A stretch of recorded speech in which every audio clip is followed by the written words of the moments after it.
Hello everyone and welcome back to my channel. Last class में हम लोग पढ़ रहे थे क्लास 10th का चैप्टर नंबर 2 जिसका नाम है एसिड बेस एंड सॉल्ट, और हम लोगों ने एसिड और बेस ये दोनों पार्ट को ख़त्म कर दिया है। आज की वीडियो में हम लोग क्या पढ़ रहे हैं? आज की वीडियो में हम लोग एक्चुअली में स्टार्ट कर रहे हैं सॉल्ट्स के बारे में, जहाँ पर हम लोग सॉल्ट का बेसिक इंट्रोडक्शन देखेंगे, पीएच ऑफ सॉल्ट के बारे में भी पढ़ेंगे कि जो सॉल्ट होता है उसका पीएच क्या होता है, और एक और टॉपिक है जो कि है केमिकल्स फ्रॉम कॉमन सॉल्ट। हम लोग जो हमारे घर में कॉमन सॉल्ट यूज करते हैं उससे हम लोग क्या क्या केमिकल्स ले सकते हैं या हम लोग क्या क्या केमिकल्स बना सकते हैं, तो हम लोग वो भी आज के वीडियो में देखने वाले हैं। ठीक है, तो वीडियो को स्टार्ट करते हैं। अगर हम लोग बात करें कि अभी तक हम लोगों ने क्या क्या चीज़ें पढ़ ली हैं, तो हम लोगों ने अभी तक क्या क्या चीज़ें पढ़ ली हैं। हम लोगों ने एसिड्स के बारे में पढ़ लिया है, हम लोगों ने बेस के बारे में पढ़ लिया है, हम लोगों ने पीएच पेपर हो गया या पीएच जो हम लोग मेजर करते हैं उसके बारे में भी हम लोगों ने पढ़ लिया है। ठीक है, अब अगर हम लोग अभी इस सॉल्ट्स की बात करें तो अपन ने सॉल्ट इसके पहले कहाँ पे पढ़ा है? जब हम लोगों ने न्यूट्रलाइजेशन रिएक्शन पढ़ा था, है ना। न्यूट्रलाइजेशन रिएक्शन में हम लोगों ने क्या पढ़ा था कि हम लोग जब कभी भी एसिड और बेस की रिएक्शन करवाते हैं तो सॉल्ट बनता है और वाटर बनता है। तो उसमें जो सॉल्ट बन रहा है ना, जो सॉल्ट बन रहा है वही सॉल्ट एक्चुअली में क्या है अपन को यहाँ पे पढ़ना है। अब सिर्फ एक ही टाइप का सॉल्ट तो नहीं बनेगा, आप अलग अलग एसिड यूज करोगे तो अलग अलग एसिड अलग बेस यूज करोगे तो अलग टाइप का सॉल्ट बन जाएगा। तो बहुत सारे टाइप के सॉल्ट बनेंगे, तो ऐसी बहुत सारे टाइप के सॉल्ट्स के बारे में अपन को यहाँ पे अभी पढ़ना है। ठीक है, अब अगर हम लोग नेक्स्ट टॉपिक पर आए जो कि आप लोग के बुक में जो कि है पीएच ऑफ सॉल्ट, है ना।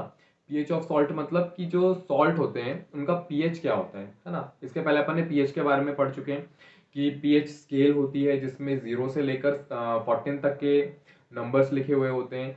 7 अगर किसी का पीएच है तो वो न्यूट्रल होता है। 0 से 7 तक अगर हम लोग आ रहे हैं तो वो एसिडिक होता है। 7 से 14 में अगर हम लोग आ रहे हैं तो वो बेसिक होता है। तो ये सारी चीज़ें अपन ने डिस्कस कर चुके हैं। अगर आप लोगों ने नहीं देखा तो आप लोग पुराना वाला वीडियो, इसके पहले वाला वीडियो जो है आप मेरे प्लेलिस्ट में जाकर चेक कर सकते हैं।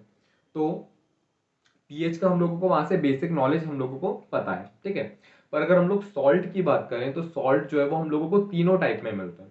सॉल्ट जो है वो एसिडिक भी होते हैं, सॉल्ट बेसिक भी होते हैं और सॉल्ट न्यूट्रल भी होते हैं, है ना। एसिड में और बेस में अपन ने ऐसा नहीं पढ़ा था। एसिड हमेशा क्या होते हैं जिनका पीएच 0 से लेकर 7 के बीच में होता है।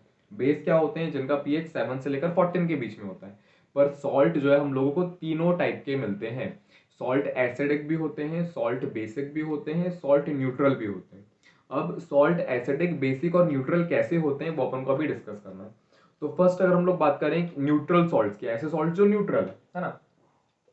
फर्स्ट न्यूट्रल सॉल्ट की, तो न्यूट्रल सॉल्ट जनरली बनते कब है? जब आप एक स्ट्रॉन्ग एसिड ले रहे हो और एक स्ट्रॉन्ग बेस ले रहे हो, है ना। स्ट्रॉन्ग एसिड स्ट्रॉन्ग बेस, जब आप ये दोनों को ऐड करवाते हो तो आपको जो सॉल्ट मिलता है वो जनरली कैसा होता है? न्यूट्रल होता है। जैसे इसका एग्जांपल देख लेते हैं हम लोग। जैसे हम लोग ले रहे हैं एक स्ट्रॉन्ग एसिड HCl ले रहे हैं, ठीक है। तो मैंने यहाँ पर लिया HCl और मैंने एक स्ट्रॉन्ग बेस भी ले लिया NaOH। NaOH मतलब सोडियम हाइड्रोक्साइड। तो यहाँ पर आ गया NaOH। जब आप इसकी रिएक्शन करवाओगे तो रिएक्शन कैसी होगी? यहाँ पर हाइड्रोजन और क्लोरीन का बॉन्ड टूट जाएगा। हाइड्रोजन के ऊपर पॉजिटिव चार्ज, क्लोरीन के ऊपर नेगेटिव चार्ज, है ना। ये अपन ने बहुत बार डिस्कस कर चुका है। अगर आपको समझ में नहीं आ रहा है कि हाइड्रोजन के ऊपर पॉजिटिव क्लोरीन के ऊपर नेगेटिव क्यों आ रहा है तो आप पुराना वाला वीडियो देख सकते हो। हाइड्रोजन के ऊपर पॉजिटिव, क्लोरीन के ऊपर नेगेटिव। सेम वैसे यहाँ पर भी बॉन्ड टूटेगा, और जब यहाँ पर बॉन्ड टूटेगा तो OH के ऊपर नेगेटिव और सोडियम के ऊपर पॉजिटिव आ जाएगा। सोडियम मेटल है, उसके ऊपर पॉजिटिव रहेगा, OH के ऊपर नेगेटिव रहेगा। अब होगा क्या? यहाँ से H निकलकर इस OH के साथ मिलेगा और वो क्या बनाएगा? H2O बनाएगा, जो कि हमेशा न्यूट्रलाइजेशन रिएक्शन में होता है। पर और क्या होगा? यहाँ से सोडियम निकलकर इस क्लोरीन के साथ रिएक्शन करेगा और आपको क्या बनाकर देगा? आपको बनाकर देगा NaCl। ठीक है, ये जो NaCl है यही क्या है? ये कॉमन सॉल्ट है जो हम लोग हमारे घरों में यूज करते हैं। तो ये एक सॉल्ट है, पर ये जो कॉमन सॉल्ट है एक्चुअली में ये ना ये ज्यादा एसिडिक होता है ना ये बेसिक होता है। ये एक न्यूट्रल सॉल्ट है। तो ये न्यूट्रल सॉल्ट हम लोगों को मिला कैसे? क्योंकि हम लोगों ने एक एसिड और एक बेस की रिएक्शन करवाया। पर ये जो एसिड है ये एक स्ट्रॉन्ग एसिड है और ये जो बेस है ये भी एक स्ट्रॉन्ग बेस है। तो आपको क्या याद रखना है न्यूट्रल सॉल्ट के लिए कि न्यूट्रल सॉल्ट बनते कब है? जब हम लोग स्ट्रॉन्ग एसिड की रिएक्शन करवाते हैं स्ट्रॉन्ग बेस के साथ, तो हम लोगों को क्या मिलते हैं? न्यूट्रल सॉल्ट मिलते हैं। ठीक है, इसके बाद अगर हम लोग बात करें स्ट्रॉन्ग एसिडिक सॉल्ट की, मतलब ऐसे सॉल्ट जो कि एसिडिक नेचर के होते हैं। तो एसिडिक नेचर के सॉल्ट हम लोगों को देखने को कब मिलते हैं? एसिडिक नेचर के सॉल्ट क्या हो जाएंगे? जिनका पीएच क्या रहेगा? 0 से लेकर 7 के बीच में रहेगा। तो जनरली ऐसे सॉल्ट्स हम लोगों को मिलते कब हैं? जब हम लोग एक स्ट्रॉन्ग एसिड की रिएक्शन करवाते हैं वीक बेस के साथ, है ना। अभी हम लोगों ने क्या किया था? दोनों चीजों को स्ट्रॉन्ग लिया था। अब अगर मैं क्या करना चाहता हूं, अभी मैं एक ऐसा सॉल्ट बनाना चाहता हूं जो कैसा रहे? एसिडिक नेचर का रहे। तो एसिडिक नेचर का सॉल्ट बनाने के लिए हम लोगों को एक ऐसा एसिड लेना पड़ेगा जो कि बहुत ज्यादा स्ट्रॉन्ग हो और बेस लेना पड़ेगा जो कि वीक हो। ठीक है, तो ऐसा हम लोग एक ले लेते हैं। जैसे हम लोगों ने इस बार वापस से क्या लिया? HCl लिया।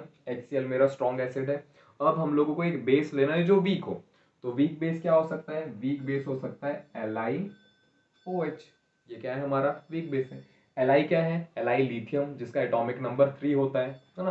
तो हम लोगों ने ये ले लिया। अब जब हम दोनों इसकी रिएक्शन करवाएंगे, हम लोग जब इसकी रिएक्शन करवाएंगे तो होगा क्या? यहां से ये बॉन्ड टूट जाएगा, हाइड्रोजन के ऊपर आएगा पॉजिटिव, क्लोरीन के ऊपर आएगा नेगेटिव का चार्ज। यहां से भी बॉन्ड टूटेगा मेटल और हाइड्रोक्सिल ग्रुप का, इसके ऊपर आएगा पॉजिटिव चार्ज, इसके ऊपर आएगा नेगेटिव चार्ज। सेम वही चीज होगी जो यहाँ पर हुई थी। यहाँ से H और OH मिलकर क्या बनाएंगे? ये लोग बनाएंगे H2O। और यहाँ से Li और यहाँ से Cl, ये लोग मिलकर क्या बनाएंगे? LiCl। और ये जो LiCl है ये भी एक सॉल्ट है। जैसे NaCl सॉल्ट था वैसे LiCl भी एक सॉल्ट है। पर ये जो LiCl सॉल्ट है ये एक एसिडिक सॉल्ट रहेगा। इसका जो पीएच रहेगा वो कैसा रहेगा? बहुत ज्यादा मतलब इसका जो पीएच रहेगा वो एक्चुअली में 0 और 7 के बीच में आएगा, है ना। बहुत ज्यादा कम रहेगा, ऐसा भी बोल सकते हैं अपन। तो इसका जो पीएच है वो क्योंकि 7 से कम रहेगा इसीलिए ये कैसे कैरेक्टर का रहेगा? एसिडिक नेचर का या एसिडिक कैरेक्टर का रहेगा। वैसे ही सेम टू सेम अगर अब हम लोगों को एक बेसिक सॉल्ट चाहिए तो बेसिक सॉल्ट के लिए हम लोगों को इसका ठीक उल्टा करना पड़ेगा। यहाँ पर हम लोगों ने क्या किया? एक ऐसा एसिड लिया जो बहुत ज्यादा स्ट्रॉन्ग है। अब मुझे क्या चाहिए? मुझे बेसिक सॉल्ट चाहिए, है ना, जिसका नेचर क्या होना चाहिए? बेसिक होना चाहिए।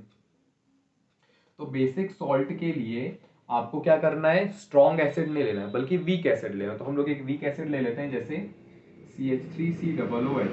ठीक है, हम लोगों ने एक वीक एसिड ले लिया। अब हम लोग क्या कर रहे हैं? इसकी रिएक्शन करवा रहे हैं एक स्ट्रॉन्ग बेस के साथ। तो स्ट्रॉन्ग बेस क्या होता है? अगर हम लोग बात करें NaOH की, जैसे ये यहाँ पर हम लोगों ने NaOH लिया था, ये एक स्ट्रॉन्ग बेस है। अगर हम लोग बात करें पोटेशियम हाइड्रोक्साइड की, KOH की, तो वो भी एक स्ट्रॉन्ग बेस। तो हम लोग कुछ भी ले सकते हैं। तो मान लो हम लोगों ने क्या किया? हम लोगों ने NaOH ले लिया। हमेशा बॉन्ड कैसे टूटता है? हमेशा एसिड से H+ आयन मिलते हैं, ये हम लोगों ने पढ़ चुका है ऑलरेडी। तो यहाँ से बॉन्ड टूट जाएगा, इसके ऊपर आएगा पॉजिटिव, इसके ऊपर आएगा नेगेटिव। यहाँ से बॉन्ड टूटेगा, इसके ऊपर आएगा नेगेटिव, इसके ऊपर आएगा पॉजिटिव। ये H+ और ये OH- मिलके क्या बनाएंगे? H2O बनाएंगे। तो यहाँ पर मुझे मिल जाएगा H2O और यहाँ पर जो सोडियम है वो जाकर इस ऑक्सीजन के साथ रिएक्शन कर लेगा और मुझे क्या मिल जाएगा? CH3COONA, है ना। ये ऑक्सीजन के साथ कौन आ गया? सोडियम आ गया, क्योंकि यहाँ पर सोडियम अलग पॉजिटिव चार्ज के साथ था। तो सोडियम यहाँ से इस ऑक्सीजन के साथ रिएक्शन कर लिया और उसने क्या बनाया? CH3COONA। ये जो अपन को मिल रहा है कंपाउंड, ये कंपाउंड भी एक सॉल्ट है, पर ये बेसिक सॉल्ट रहेगा। बेसिक सॉल्ट मतलब जिसका पीएच 7 से ज्यादा रहेगा, 14 से कम रहेगा, 7 और 14 के बीच में आएगा। तो ऐसे करके हम लोग क्या कर सकते हैं? हमारे जो सॉल्ट्स हैं उनको कैटेगराइज कर सकते हैं। सॉल्ट तीनों टाइप के रहेंगे। सॉल्ट एसिडिक भी हो सकता है, न्यूट्रल भी हो सकता है और बेसिक भी हो सकता है, तीनों हो सकते हैं। ठीक है, अब इसके बाद जो हम लोग नेक्स्ट टॉपिक की बात करें, जो कि हम लोगों का आज का टॉपिक है, वो है केमिकल्स ऑफ कॉमन सॉल्ट। अगर हम लोग कॉमन सॉल्ट की बात करें तो कॉमन सॉल्ट क्या है? यही है NaCl, जिसको हम लोग हमारे घर में यूज करते हैं। पर अगर हम लोग बात करें कि ये हम लोगों को कहाँ से मिल रहा है, ये हम लोगों को कहाँ से ऑब्टेन होता है, तो ये सारा का सारा जो सॉल्ट है ये सी से हमको मिलता है ना। सी यानी समुद्र से हम लोगों को मिलता है, सागर समुद्र से हम लोगों को मिल रहा है। तो जो सी का वाटर होता है, पानी होता है, उसमें ये सॉल्ट डिजोल्व होता है। पर इस सॉल्ट के अलावा और ऐसे बहुत सारे सॉल्ट्स होते हैं, बहुत सारे टाइप के सॉल्ट्स होते हैं जो उस पानी में डिजोल्व होते हैं। तो हम लोग एक्चुअली में करते क्या है? उस पानी में से सोडियम क्लोराइड को एक्सट्रैक्ट करते हैं, सोडियम क्लोराइड को अलग निकाला जाता है ना। उसकी बहुत सारी प्रोसेस होती है। हालांकि वो प्रोसेस हम लोगों के अभी कोई काम की नहीं, ना ही हम लोगों को एग्जाम में आने वाली है, ना ही उस प्रोसेस से रिलेटेड कुछ भी आपको पूछने वाला है। ये सिर्फ एक बेसिक इंफॉर्मेशन है जो चैप्टर के इस टॉपिक के स्टार्टिंग में दी हुई है ना। तो ऐसे करके हम लोग क्या करते हैं? सोडियम क्लोराइड को यूज निकालते हैं। अगर हम लोग देखें सोडियम क्लोराइड की बात करें तो सोडियम क्लोराइड हो या फिर कोई भी जो नॉर्मल सॉल्ट होता है, इसका कलर कैसा होता है, ब्राउन कलर का होता है ना, ब्राउन कलर का रहता है। ये क्यों रहता है ब्राउन कलर का, क्योंकि इसके जब हम लोग इसको एक्सट्रैक्ट करते हैं नेचर से, जब हम लोग इसको लेते हैं तो इसमें बहुत सारी इम्प्योरिटीज होती हैं। तो वो इम्प्योरिटीज को हम लोगों को क्या करना पड़ेगा, हटाना पड़ेगा, क्योंकि जब हम लोग वो सारी इम्प्योरिटीज को हटाएंगे तभी अपन उसको यूज कर पाएंगे। तो इम्प्योरिटीज क्योंकि उसमें रहती हैं, इसलिए इसका कलर कैसा रहता है, ब्राउन सा रहता है। और फिर अगर हम लोग हमारे नमक की बात करें तो उसमें आयोडीन भी एडेड रहता है। आयोडीन भी क्या है, एक एलिमेंट ही है।